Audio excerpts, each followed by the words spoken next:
2026-এ বিধানসভা নির্বাচনে 294টি আসন। তো সেই ক্ষেত্রে যদি কে কতটা পাবে ভোট যদি বিশ্লেষণ করা যায়, আপনি ভেবে দেখুন, স্বাধীনতার পর কংগ্রেস কত বছর নিয়েছে? 33 বছর। আর কংগ্রেস সিপিএম নিল 34 বছর, আর তৃণমূল নিয়েছে 15 বছর। টোটাল করলে দাঁড়াচ্ছে 82 বছর। তাহলে 294 থেকে যদি 82 বাদ দেওয়া যায়, 82 মানে বিজেপি 80 যদি ধরা যায়, তাহলে কত থাকছে? 210টি আসনে।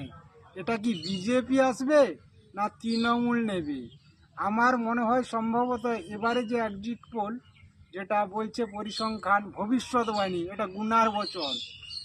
বোধহয় 200টা আসন বিজেপি নিতে পারে, 12টা আদার্স যারা আছেন কংগ্রেস সিপিএম মিলিয়ে, 12টা আইএসএফ, হুমায়ুন কবিরের দল, এরা 12টা নিতে পারে, আর নেবে 82টা তৃণমূল।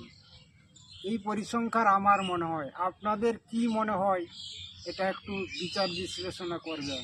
ভবিষ্যৎবাণী নাও খাটতে পারে। নমস্কার।